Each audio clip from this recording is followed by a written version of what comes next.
વરસાદ આવે એવું થઈ ગયું, શું કરશું? એટલે ભાઈ આ મારા ઘઉં થઈ જશે અને આ વરસાદ આવશે તો બધો રમત ભમટ થઈ જશે અને જ્યારે પાક તૈયાર થાય ને ત્યારે જ આપણે રમેલો સેટાશે. બોલો આ કપા ભમરી એવી પડી અને હારા મગો પાછા હાઈ તમારે કપા આ નંબરનો મારે થશે પણ શું એ વરસાદ આવ્યો વાવાઝોડા હંગાતે કપા જ હોલાઈ દીધા. અગાઉ લેવાનું થાય ત્યારે પાક આવી ગયો, બાજુ લેવાનું થાય તારે આવી જાય છે. હવે કરવાનું શું આપણે બોલો?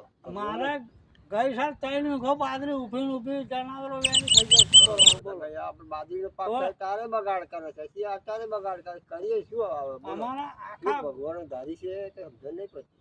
અમારા આખા ગામ વાળે બાજરી એકલી લીધી. મારે કઈ પાણી મેલો સકો હારી પાકે એ પકોઈ કોઈ ઊભી.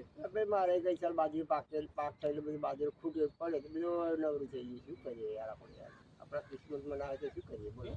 અરે પેલી ચોકી હું તો હોઈ ગયેલો મકો જે થવાની થાય વરસાદ આવી ગયો પછી શું કરે એ લીલું વાઢી લાવીને ભાઈ બેસન ખવડાવ્યું. જ્યારે આવે પાક તૈયાર થાય ત્યારે પછી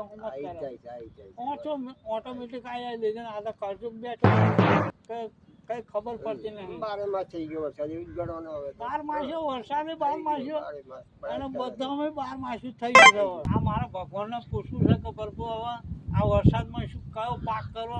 વરસાદ વગર પાકે એવો પાક કરવો કે ભાઈ વરસાદથી થાય એવો પાક કરવો? પણ તમને ભગવાન મળશે કઈ? એ તો મળશે. મારો ડાળી વાળો મને મળ્યા વગર રહેવાનો નહીં. પેલો મારે ટાઈમ મને મળશે, ઉપર જવું પડે. મારે ટાઈમ મળશે.